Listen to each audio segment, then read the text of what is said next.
Bonjour les amis, bienvenue sur la chaîne Cochonaille et Régalade. Aujourd'hui, je vous présente un lonzo. On va faire un petit lonzo séché, tout bêtement. On est sur un filet de porc label rouge. Donc pour le lonzo, qu'on se mette tous bien d'accord une bonne fois pour toutes, le lonzo, on est sur le rôti filet. Voilà, rôti filet pour le lonzo. La copa, on est sur un rôti échine.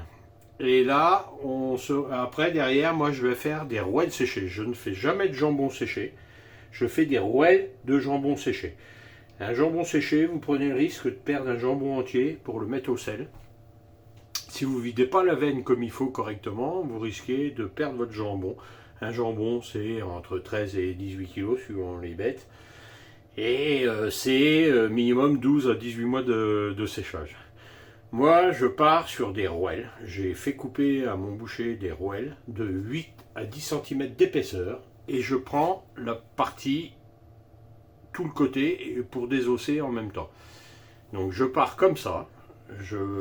Alors du coup, on était parti sur l'onzo, mais on va faire en même temps la rouelle. Donc, je pars sur, vous voyez, un morceau comme ça. Là, vous avez l'os. En général, vous avez la couenne avec un peu refermé. Moi, je pars. Et après, vous avez une bonne rouelle séchée qui va se tenir à la coupe, qui ne va pas bouger.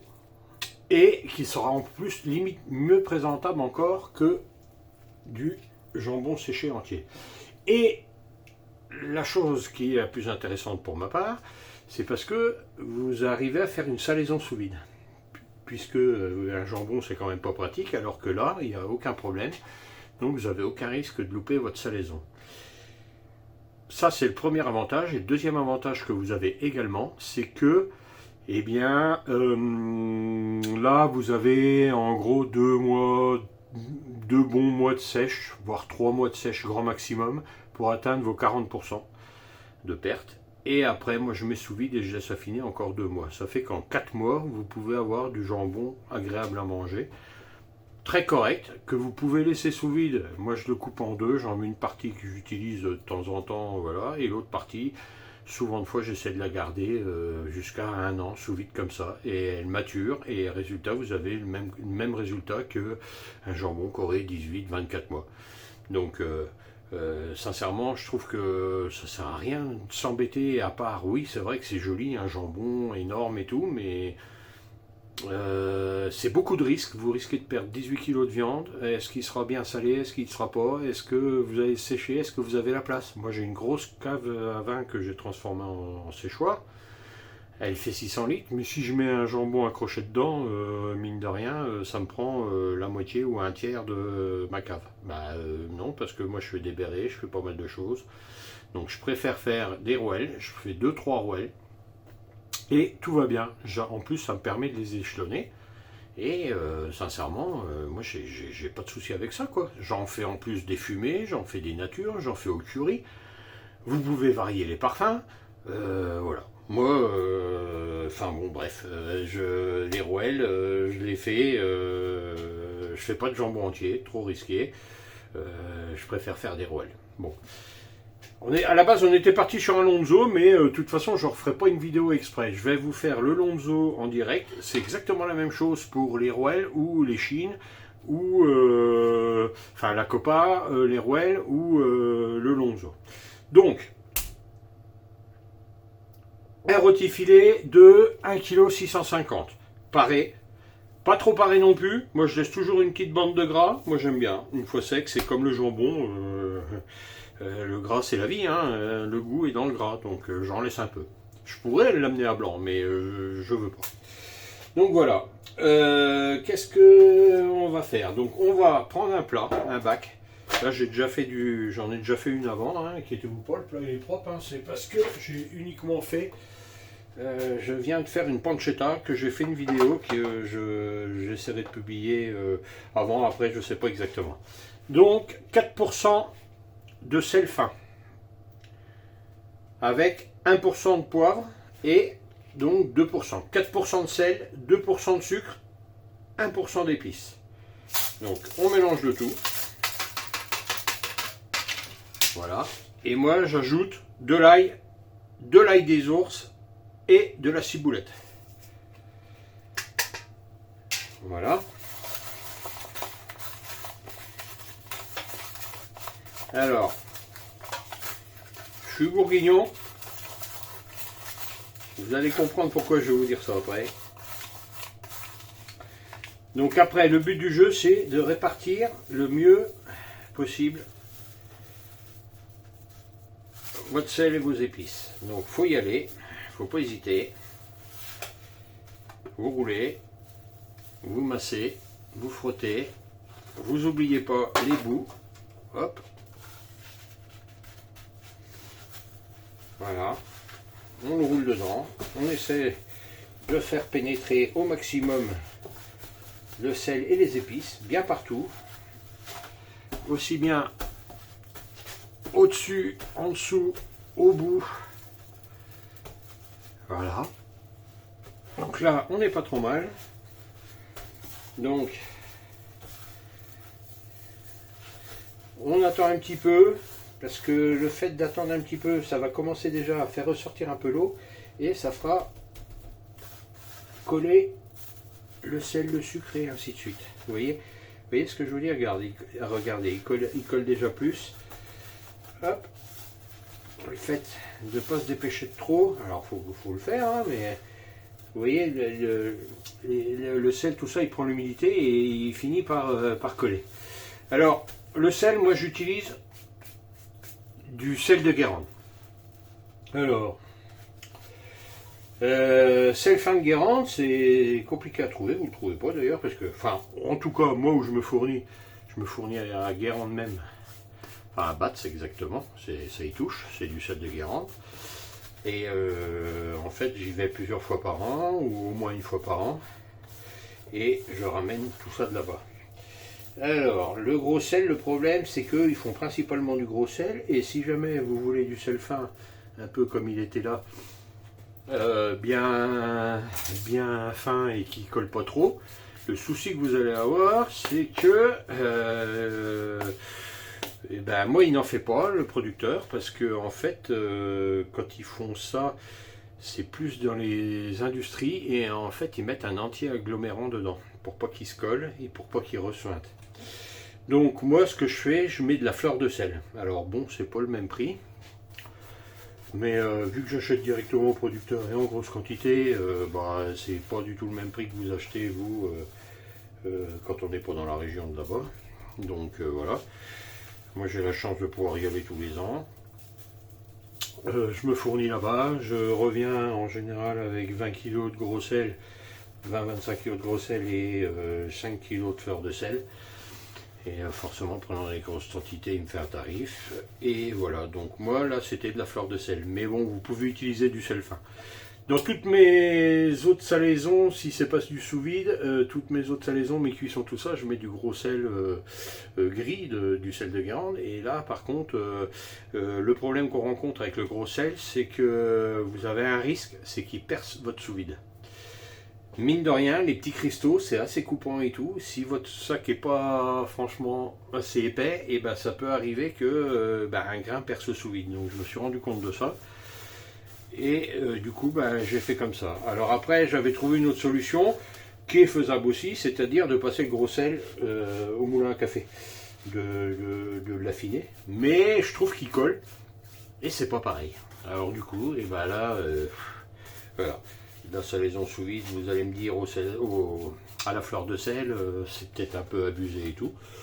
Bon, après voilà, hein, il y en a 100 grammes, je crois, 66 grammes de mémoire. C'est pas non plus la fin du monde, quoi. Et puis, c'est meilleur, hein, moi je trouve aussi. Donc voilà. Donc là, maintenant que ça c'est fait, on le met dedans. Surtout, très très très important. Oh là, non, attendez, j'allais louper complètement une étape là. Pardon, je suis parti sur le sel et j'ai été parti un petit peu trop vite quand même. On va peut-être le mettre en filet. Donc voilà, filet 16 trous. parce que bah, ça se calcule comme ça en fait, c'est en nombre de trous pour le filet élastique, c'est comment dire, l'unité de mesure c'est le trou. Donc là c'est du 16 trous, vous avez du 12, du 14, du 16, du 18, du 20, du 22, moi c'est du 16 trous. Donc un tube de PVC en 120, c'est bien pratique, on le glisse, on le laisse et le plus dur est fait. On le tapote, on le serre bien. Alors pour le serrer, on le roule, on tient, on roule. Alors le but du jeu, c'est qu'il soit le plus régulier possible pour qu'on ait un séchage uniforme. Alors ça peut arriver quand ce que je viens de faire d'ailleurs, c'est que je l'ai laissé tomber. Et ça, c'est pas forcément bien. Parce que, je sais pas si vous avez remarqué, mais du coup, dès qu'il était sorti, il était plus gros là et beaucoup plus fin là. Alors, surtout l'important, c'est ça. C'est de le remettre, qu'il soit bien partout pareil pour que la sèche soit uniforme. Après, un nœud.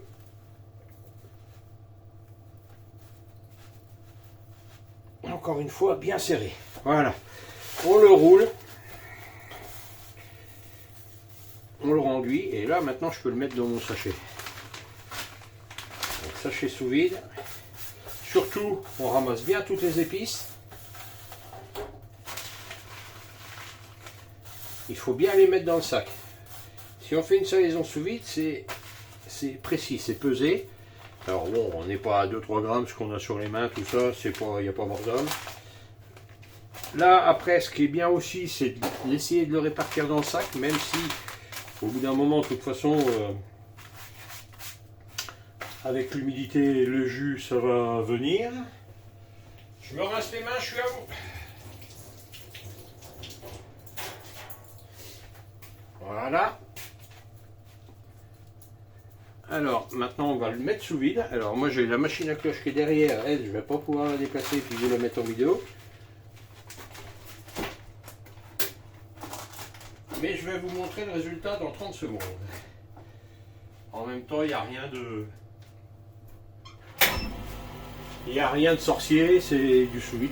Alors moi j'ai une machine à cloche, ça peut être les petites machines sous-vide de Lidl ou d'Aldi, ou j'en ai une autre également que je me sers uniquement, principalement pour les filets de saumon ou pour les pièces quand elles font plus de 40 cm, puisque moi 40 cm c'est la limite maxi que je peux utiliser dans ma cloche. Donc voilà, peu importe le modèle, peu importe la manière, le tout c'est que ça soit sous vide. Donc le sous vide est fait.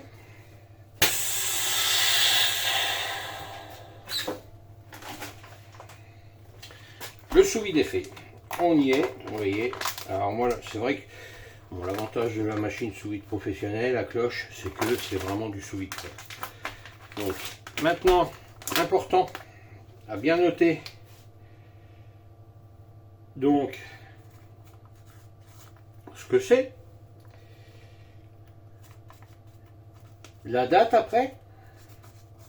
Alors moi je mets Lonzo au label rouge parce que j'en ai d'autres que je fais qui ne vont pas être du label rouge. Et il y en a un que ça va être du sanglier, donc je ne veux pas me mélanger. Donc la date, alors là au moment où je tourne on est le 18. Hop, et l'heure. Bon, l'heure, des fois, pour des grosses pièces comme ça n'a pas beaucoup d'importance. Et donc la méthode est savoir ce que c'est. Et vous voyez, je voulais faire encore autre chose et j'ai complètement oublié. Mais c'est pas grave, je vais le faire sur... Je vais le faire sur les prochains. Donc voilà. On a bien notre Lonzo et là il va partir donc pour une semaine. Moi peu importe, alors bon à part si c'est des pièces toutes petites machin tout ça, je les laisse 2-3 jours ça suffit, mais sinon de manière générale je laisse toujours 6-7 jours. Donc voilà, normalement on dit 1 cm, un demi-centimètre par jour, non c'est l'inverse, 1 cm égale une demi-journée. Moi je laisse toujours en général 6 ou 7 jours parce que de toute façon on n'a pas de risque de sursalaison vu qu'on est en méthode SSV sous vide avec les pourcentages que la viande a besoin, donc vous pourriez même dans l'absolu le laisser 15 jours, ça ne changera rien. Une fois que ce sera fait, eh bien, on ouvrira le sous-vide. Alors, il y en a qui rincent, il y en a qui rincent pas, il y a plein d'écoles. Voilà, moi je rince pas. Je sors le sous-vide, je laisse égoutter, je tapote avec un papier absorbant.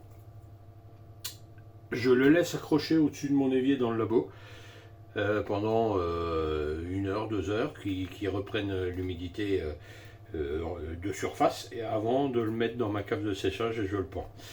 Et là, il sera pendu jusqu'à 40% de perte de séchage. J'ai oublié le sous-vide. Vous le mettez dans le bas du frigo et tous les jours ou tous les 2 jours grand maximum, mais tous les jours au début surtout, tous les jours vous le tournez. Vous y faites faire un demi-tour parce que le jus il va descendre en dessous. Et quelque part, vous aurez plus de saumure en dessous qu'au-dessus. Donc, il faut absolument penser, au moins tous les deux, au moins pendant 3 jours, 1 fois par jour, le tourner. Voilà. Après, bon, les deux derniers jours, si vous voulez, vous pouvez le faire 1 fois tous les 2 jours, ça a moins d'incidence. Mais tous les jours, vous prenez, vous regardez, que votre sous-vide soit encore bon, et vous y faites faire un demi-tour. De manière à ce que la saumure liquide, eh bien, une journée à soi d'un côté, l'autre journée à soi de l'autre, et ainsi de suite. Voilà, rien de bien sorcier. Et au bout, on a quelque chose qui est correct, qui est sans additifs, sans rien, qui est propre, qui est bon. Et voilà. Après, comme j'ai dit, vous pouvez faire au curry. Moi, chez à l'ail des ours, il y en a qui font au paprika. On peut faire au paprika, ça m'arrive aussi de le faire d'ailleurs. Porc curry, ça marche très bien. Alors, oui, ce que je disais, je suis encore parti sur autre chose. Je disais tout à l'heure, chou bourguignon. Alors, parce que j'aime bien mettre ma petite touche aussi à moi, du marc de Bourgogne. Alors, j'en mets, attention, faut pas en mettre beaucoup, faut en mettre, là, j'en aurais mis, je sais pas, la valeur d'une cuillère à soupe dedans. Et ça donne une petite note. Et franchement, c'est loin d'être désagréable. J'en mets... alors, je mets pas dans tous, justement, pour voir la différence à chaque fois. Il y en a que je fais au curry, il y en a que je fais nature, il y en a que je fais au marc de Bourgogne, il y en a que je fais fumer. On peut faire plein de choses. Et la petite note de marc de Bourgogne, sincèrement, ça se ressent, ça se sent. Et où j'aime bien le faire aussi, c'est, chose surprenante, c'est dans la poitrine fumée. Je fais mes salaisons également sous vide, donc tout pareil, et je mets du marc de Bourgogne. Et là par contre, avec la fumée, quand vous faites fumer, sécher, tout ça, et bien alors là par contre le marc ressort beaucoup plus, et maintenant j'en mets systématiquement dans la poitrine fumée que je fais, j'en mets systématiquement. Autant là j'en fais avec, sans, ça dépend, mais dans la poitrine fumée j'en mets systématiquement. Donc voilà les amis, vous avez vu, rien de sorcier, c'est faisable par tout le monde avec peu de matériel en fait, et voilà, et je vous mettrai après éventuellement, je ne sais pas si je vous mettrai sortie du sous-vide, séchage, tout ça, ou je ne sais pas exactement comment je vais m'organiser, mais en tout cas, vous allez voir ça va suivre son cours gentiment. Voilà. Merci, à bientôt sur la chaîne Cochonaille et Régalade et sur le groupe Facebook Cochonaille et Régalade. Mettez des petits pouces bleus, abonnez-vous, ça donne de la force, ça donne surtout envie de continuer à faire des vidéos parce que ça prend pas mal de temps. Mais j'aime bien partager et surtout si ça peut donner des idées et le pied à l'étrier aux gens pour se lancer et rien de plus agréable de voir un commentaire en disant... Et j'ai osé me lancer grâce à vous, j'ai fait, et franchement c'est génial, on s'est régalé et tout, et en fait le but c'est ça quoi. Le partage, donner les bases, le maximum de connaissances et de bases aux gens pour que tout le monde puisse le faire, en toute simplicité, et surtout réussir et se régaler. Donc voilà. À bientôt, merci, au revoir.